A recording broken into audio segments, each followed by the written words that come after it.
5 at 5. Let's look at the store. And boy, this is a really confusing offer for a lot of people. Festival of the Frost Presents Pack. 1 million presents for $100. Now, no idea if this month-long event is going to be completable at all. But if it is, like, because all the other ones have been, but we're not sure if this one has whalestones or they're going to be completable. There's about 4 million presents. It seems to be very weighted towards the end. Like if you look at the milestones towards the end, they give 500,000, where at the beginning they give just meager amounts. So a lot of people have been throwing out the valuations, and it's like right here, $100 for 1 million presents. This means they value 500 dark promo credits at $400. With Red Hulk at 6 red requiring 3,500 credits, they value a 6 red at $2,800. The pricing on this is bonkers. If we look at it like right here, does this mean that 50 gold promos cost $150? Like if you just bought gold, that costs $100 for 1 million gold. I mean, I feel like most people are going to do one of a couple things for this store. Now, this right here is going to rotate. You can see there's a timer right here, 6 hours and 37 minutes. And it's going to change from week to week, the 3 characters that are going to be there. So for the first week, it's going to be Morgan Le Fay, Icarus and Abomination, Hulkbuster, Spider-Weaver, Agatha for week 2, week 3, Dazzler, Spider-Man, and 2099 and Brawn. And then week 4 is going to be Spider-Man, Noir, Rogue, and Nemesis. So what I'm personally going to be doing is I'm going to be saving my presents for the 4th week for Nemesis, who's also going to be an event campaign character, but I believe he's going to be very important. And he looks like he's going to be a decent standalone character as well. Like if they ever run like a Dark Dimension 6, I'll probably try to use him there.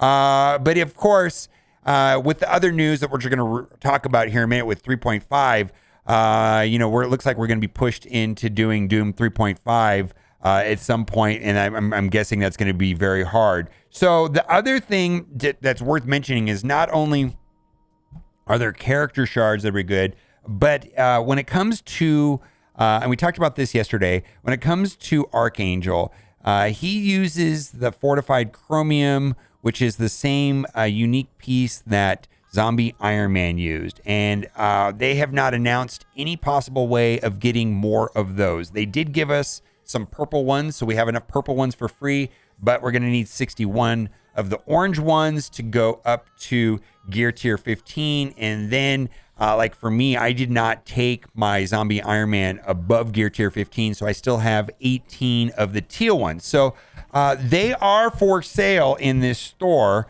And yesterday I showed a screenshot of the teal ones. Here's a screenshot of the purple ones. I don't think you need the purple ones because I think they gave us enough. Like I have 30 of these in my inventory, and I think he only needs 18. So I wouldn't buy the purple, but maybe the oranges. We have no idea. They haven't said whether or not they're going to be added to orbs. Probably going to be offers, but are they going to be a part of any kind of event or any kind of rewards? Are they going to be part of the milestone rewards for the Scourge event? I don't know, but this is very easy, and my suggestion is to wait. And what I'm going to do here is Nemesis on week 3. Now, I know a lot of people are talking about doing Morgan Le Fay and or Icarus, and if that makes sense for you, fine. But for me, these characters, I have a lot of these characters already, and the one that I'm got my eye out for is the Nemesis one. Now, the reason why I think Nemesis is going to be important also is that they are changing, and this seems really strange given the timing of the Nemesis team, which a lot of people were planning on shelving. It definitely did not make sense when we already have Web Warriors for our Bio Raid team. Doom 3.5 requirement update. Starting on Tuesday, the Doom Raid difficulty 3.5 requirement will be lowered from Blue ISO 4 level 4 to level 3. But it's still going to be very hard, right? I imagine it's going to be bonkers hard. This is being updated as difficulty 3 was released nearly 5 months ago, and it was intended that more alliances would be attempting this difficulty by this time. Boy, I think if a couple alliances merged, maybe one total alliance could do it at Blue ISO 4. They've been incredibly stingy with Blue ISO 4, and the sentiments of this post right here, I can echo. Does anyone else think it's hilarious that they're surprised that we all aren't running 3.5? And then they quoted the post. Oh, come on. Any hope of people prioritize Blue ISO 4 and the raid teams? Yeah, no way. I'm not putting on raid teams. You got to put them on Apocalypse, because to unlock a baby Apocalypse requires the Apocalypse requirement teams, which would be like the Horsemen and their teams and Spider Weaver and maybe some more. But it's a bunch of teams, right? And you have to take them to get a baby Apocalypse, gear tier 16, and Blue ISO 4. Never mind a full big boy Apocalypse is going to require gear tier 17 and Blue ISO 5, which I have 0 pieces of Blue ISO 5. But there's no way that I'm spending any of those Blue ISO 4s on raid teams when I need them to unlock Apocalypse. This is insanity, right? Any hope of people prioritizing Blue ISO 4 and the raid teams went out the window when the Apocalypse requirement were released. Personally, I am about halfway through the 3rd Horseman team in Blue ISO 4.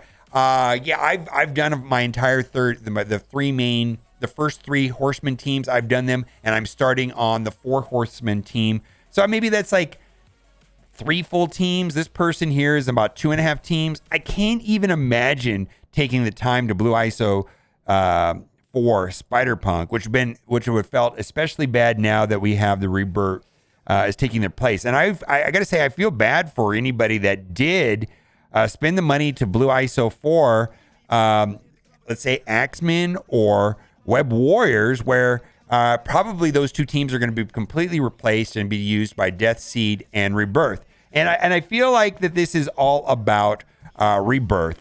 They intentionally held back Blue ISO 4 to slow us down Apocalypse, forgetting that also they wanted us to do 3.5. So we've talked about this a bit, that the Rebirth team is coming to the game.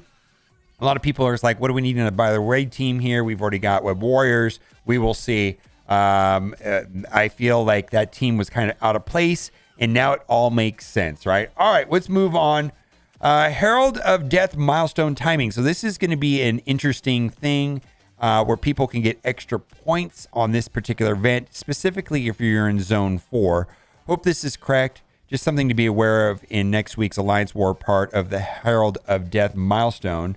Normally, milestone based on Alliance War start on Monday when no wars are active. This is true. But this event starts on Tuesday while all Zone 4 wars are active. This means that you'll be able to do attacks in 4 wars rather than 3, but it'll depend on the zone you're in. For example, if you're in Zone 4, the event starts 2 hours after the first war of the week. If we delay our attacks in that war, we can ensure that all of our attacks in War 1 count towards the milestone. Then, 7 days later, in the first 2 hours of the war of the following week, those attacks will also count towards the event milestone, assuming the event runs for a full 7 days. So each zone is offset by 6 hours.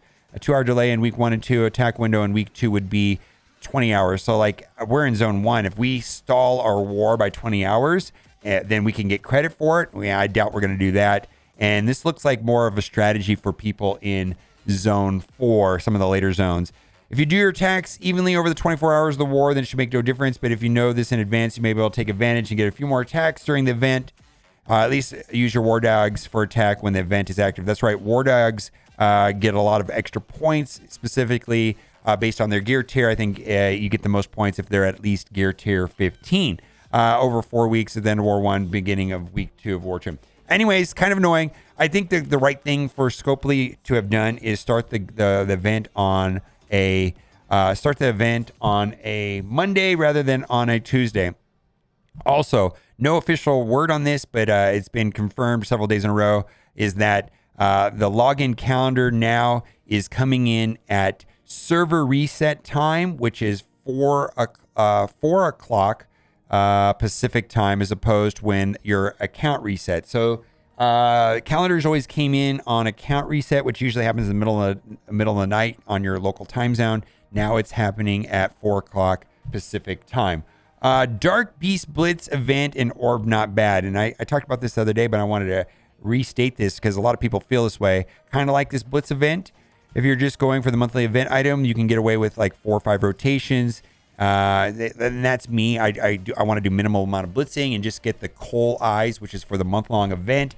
It's not that hard to get. Do some blitzes, get some Dark Beast shards, get the Coal Eyes, get my presents so I can get my hopefully 4 million presents so I can get my Nemesis shards at the end of the month, towards the end of the event. But they give orb shards of the event when you want to do Blitz like mad, and you can get some decent orbs, which makes the average of 2.1 shards per drop that I'm getting not feel bad compared to earlier events. And I think somebody did the math and they're like 2.8. I haven't done the math myself. But basically you get, like, you do a rotation, you usually get an orb, and you get 2 Dark Beast shards. And then this part really kind of rings true for me. I think I have been officially beaten down now that I write this. They make a mode worse than give a shining light of hope, what makes it seem not so bad as before. But if you look back far enough, the event is still crap. Anyways, better than the previous ones. I 1000% agree about this event. And then lastly, we need more training materials. I'm really struggling myself in training materials. And the only thing I could say about this post right here is that I don't believe that it's, I feel like this is artificially manufactured, artificial scarcity, and they're trying to fuel sales, and that they're doing this on purpose. It's not that hard to fix this, or if they wanted to fix this, I don't believe they have any financial incentive to fix this. And they just want us to be super scarce. And it's especially problematic for right now, given what's going on with the Minion event and the Death Scourge event, which the first 2 nodes require minions, which is going to be starting in a couple days. Now, let's get into the offers. A couple offers I just wanted to point out that I'm not really particularly fond of. This right here is not the Dark Beast orb. If you only care about Dark Beast shards and you wanted the proper Dark Beast orb, which averages 8 or 9, this is not that orb. This orb right here, and there was 3 offers that have these orbs, so beware of these offers if you're just looking for Dark Beast shards. These are the event orbs, and the event orbs average, let's say, 2, somewhere between 2 and 3.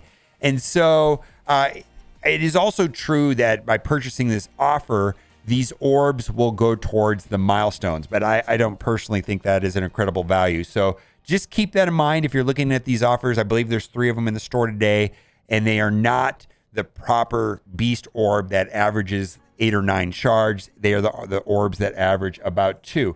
Also, this offer right here is kind of interesting because it's $30 and it has 100 of Phantom X shards. And then the text on this is wrong. I don't know why they can't get this stuff right. It says that it gives an equal chance of a 3, 4, or 5 star. But if you click on the image, it actually gives an equal chance of a 5, 6, or 7 star. So this may be a good value. Unfortunately, Phantom X has largely been perceived as being the worst member of the Limited X-Men. But again, glitched offer, typos. This particular typo seems to be in the player's favor. Also, this is a relatively good deal right here. This is basically Young Avengers, which is one of my favorite teams in the game. All of these characters, yes, are available, farming, but if you want to save time and you want to get 50 character shards times 5 for $15, that is great. This also is a little bit upsetting right here. So in the last couple of weeks, this offer actually was $15 for 15 Red Star orbs, which I never bought, but I think a lot of people were buying, which was a lot better than the normal deal of 14 Red Star orbs for $50, which was the offer that they always had since Red Stars came out. So they raised this by $5. I don't know, $20 now for 15 Red Star orbs. I just wanted to point out that they raised the price by $5. Then also, this is a Kraken snack. Anchor pricing, which is just like the price to make you feel good when they have these type of deals on Elite Sixes. Typically for one Elite Six was $75. So they are selling 3 Elite Sixes for $100. And then we've got a couple of $5 offer for 50 character shards that I think are okay. I typically like the 50 character shards for $5. So there's a couple characters there that I'm a big fan of. All right. Well, that is the end of the video. And I just want to say it's time for the giveaway. I really hope you liked this video today, because if you did, you are in luck. For every single person who likes this video, you will be getting for free in your account an 8-star Marvel Strike Force calendar. This is not a scam. This is the funniest thing ever. So this, a lot of people made this, and in the description there will be a link to Run 7's Discord server. My understanding that Benny Westside was involved in this, and so on and so on. But this is the Marvel Strike Force calendar for 2023, featuring your favorite cosplay content creators. And it's just kind of funny today. We got Valley Flying being Hulk, and then look at this. We got Rogue and Gambit, Revenex and Tata. Oh my God. This is Benny Westside. I do Captain Marvel, Vendora, and I think we got T-Dubs, Rip T-Dubs, and then we've got, I believe this is Run 7, and I don't know if that's his significant other right there, doing Invisible Woman and She-Hulk. And guess who that guy is? That No Boomer guy, and so on and so on. So it's kind of fun, and I believe that you can get this to download on Ren's server. There's Vendora again, who got Remenex. All right, lots of good stuff. All right. That's the end of the video. Bye for now.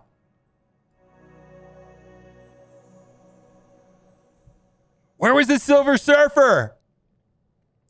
They didn't do my Silver Surfer cosplay.